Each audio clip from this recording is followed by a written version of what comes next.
BN Mahanews. बिजोटे येथे शेतकऱ्यावर दुर्दैवाचा डोंगर. नांगरणी करताना विहिरीत पडून बैलजोडीचा मृत्यू. 1.5 लाखांचे कर्ज डोक्यावर. दिनांक 26 फेब्रुवारी 2026 रोजी दुपारी सुमारे 4 वाजण्याच्या सुमारास मौजे बिजोटे ता बागलाण येथील गट नंबर 313 मध्ये अत्यंत दुर्दैवी घटना घडली. शेतकरी अशोक भिका जाधव हे आपल्या शेतात बैलजोडीच्या सहाय्याने नांगरणीचे काम करत असताना अचानक पाय घसरून दोन्ही बैल विहिरीत पडले. या दुर्घटनेत दोन्ही बैलांचा जागीच मृत्यू झाला. मिळालेल्या माहितीनुसार संबंधित शेतकऱ्याने अवघ्या 6 महिन्यांपूर्वी 1.5 लाख रुपये व्याजाने कर्ज काढून ही बैलजोडी खरेदी केली होती.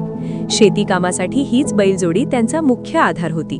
रोजीरोटीचा प्रमुख स्रोत असलेली बैलजोडी अचानक दगावल्याने जाधव कुटुंबावर मोठे आर्थिक संकट कोसळले आहे.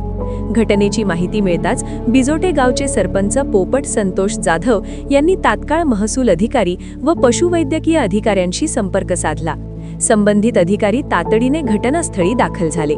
पशुवैद्यकीय अधिकाऱ्यांनी पाहणी करून मृत्यूची नोंद केली. महसूल अधिकारी पठाडे तसेच ग्रामविकास अधिकारी अमोल असखेडकर यांनी पंचनामा करून अहवाल वरिष्ठ अधिकाऱ्यांकडे पाठविला आहे. गावातील सरपंच व ग्रामस्थांनी प्रशासनाकडे मागणी केली आहे की संबंधित शेतकऱ्याला जास्तीत जास्त नुकसान भरपाई देण्यात यावी, तसेच या कठीण प्रसंगी कुटुंबाला तातडीची आर्थिक मदत मिळावी. एकीकडे आधीच शेतीमालाचे अनिश्चित दर, वाढती उत्पादन खर्च आणि कर्जाचे ओझे यामुळे शेतकरी अडचणीत असताना अशा प्रकारची दुर्घटना घडल्याने परिसरात हळहळ व्यक्त होत आहे. प्रशासनाने त्वरित मदत देऊन जाधव कुटुंबाला दिलासा द्यावा अशी अपेक्षा व्यक्त होत आहे. BN महान्यूज, सटाणा.